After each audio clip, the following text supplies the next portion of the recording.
Hey Addicts, we're back for the season finale of Mob Psycho 2.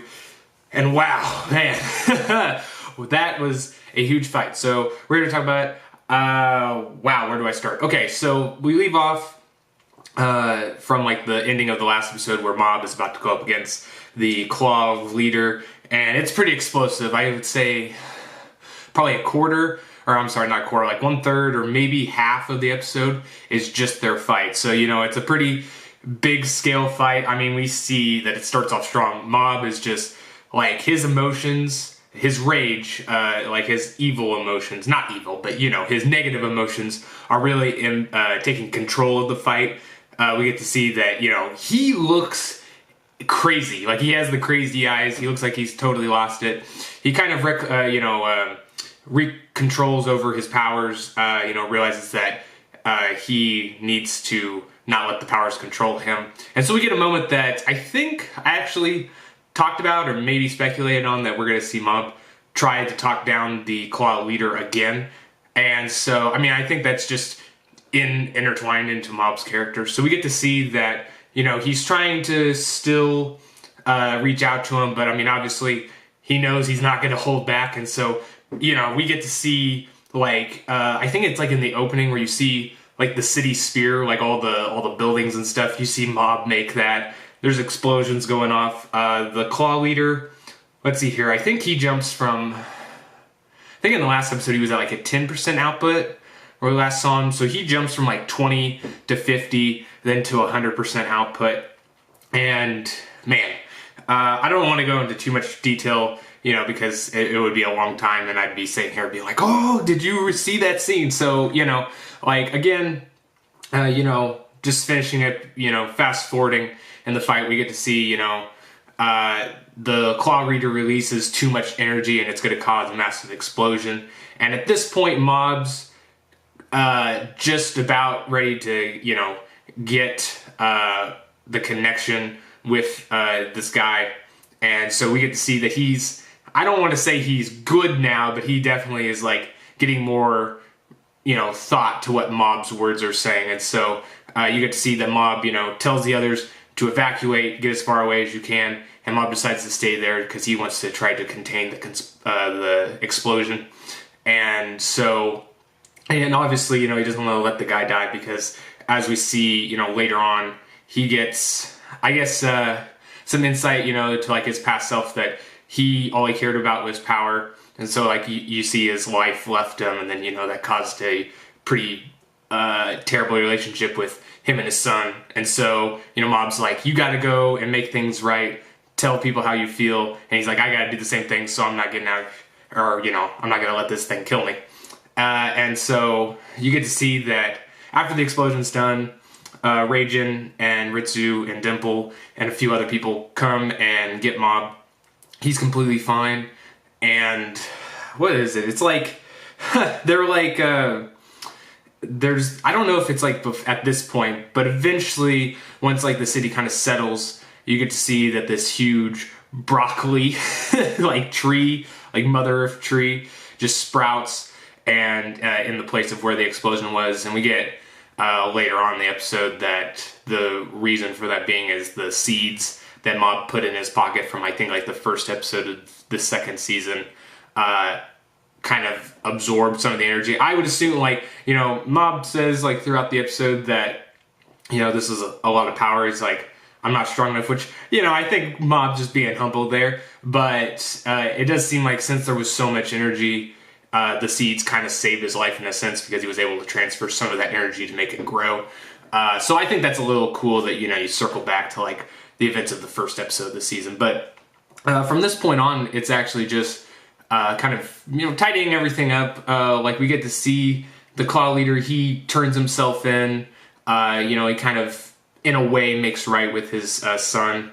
And you get to see that, you know, Cesaro, I'm sorry, I can't say that name, but, you know, Umbrella Guy, he kind of gives him some parting words of like, hey, you know, I didn't care about any of you at all. I mean, they were right in that assessment, but, you know, don't let people take advantage of you, which I think is ironic looking at the end of the episode.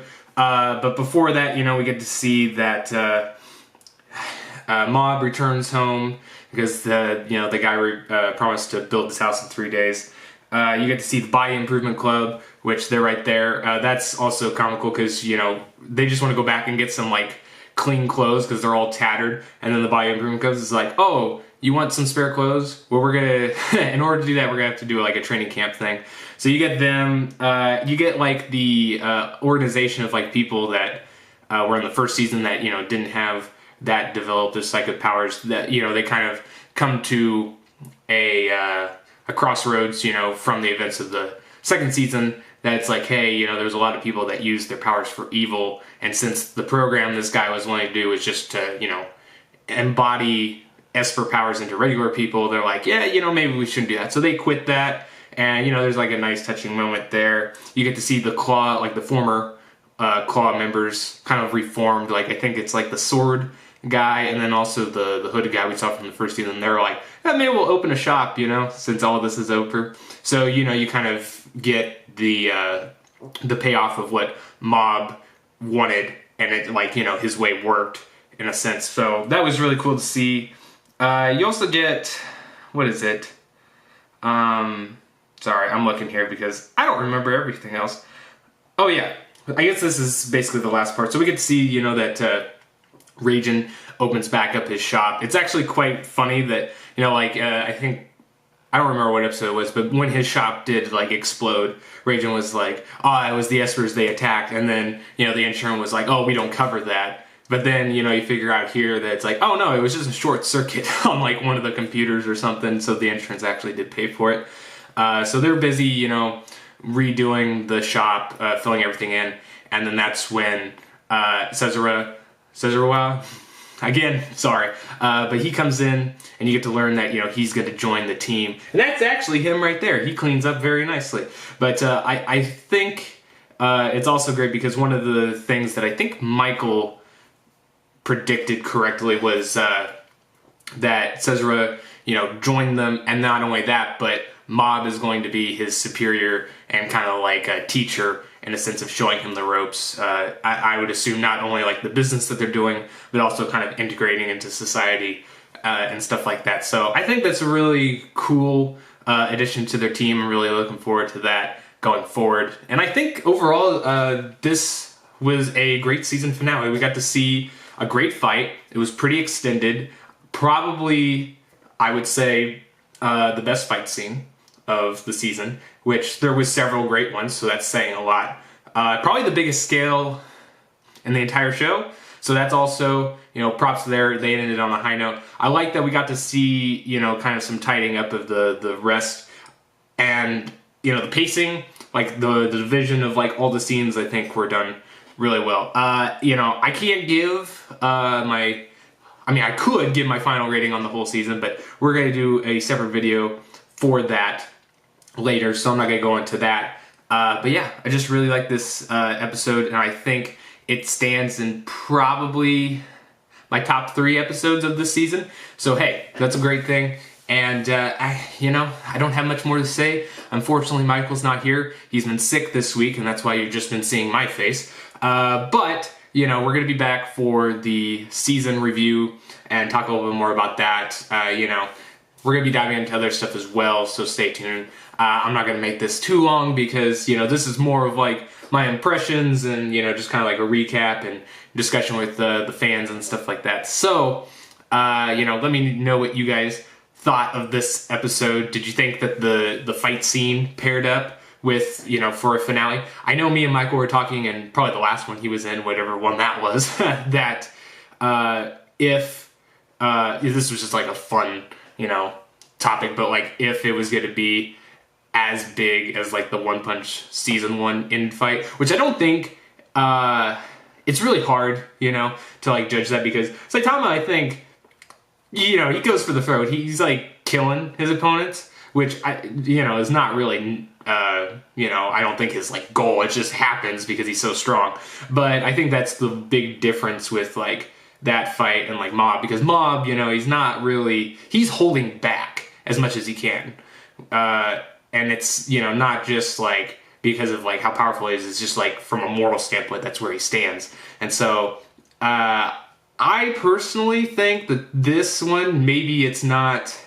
It's really hard because, you know, both of them are really great. I think this one, in a way, is a little bit bigger scale because, you know, you just see the destruction of the whole city, whereas in One Punch, I think it was just one section of the city. I could be wrong. It's been a while since I've seen One Punch. You know, we know we've been waiting for a long time on that. But I think it's interesting. We might talk a little bit more of that in the review, but I think, you know, by far, this is definitely... I think I will say it's my favorite episode. I did like a lot of things. I like seeing the completion of things, you know, like the payoff. So, you know, not to say I don't like the setup stuff as well, because there's definitely some good ones in there, but I don't know. I just feel like we get a lot, you know, we get some fights, we get some payoff on like characters, and I really love the connection of this new character. You know, it's like when they first introduced him, we got to learn more about him. I'm like, wow, he's such like, you know, he's not directly like Mob, but in a lot of ways he shares a lot of, you know, similarities. And I think that, you know, that was just prime to have them interact more and see that dynamic grow. Especially, you know, if you have like Raijin or like Dimple in the mix of that, you know, and I'm really looking forward to see what their consultant firm is going to be tackling now that they have two very powerful psychics. Because, I mean, Mob, you know, obviously... he's probably the strongest one around. But, you know, Cesaro, he's not no slouch either. He was part of the Ultimate Five. So I'm interested to see what spirits or ghosts or whatever they tackle in the next season. Because if I remember right, a lot of people have been saying that there is enough content for them to make a third season. So, really looking forward to that. I'm going to shut up because at this point, I'm just like speculating or somewhat half discussing. But let me know what you guys think. And we'll be back, like I said, for the full review. And Michael should have his butt here. So be sure to stay tuned for that. And as always, peace, Addicts.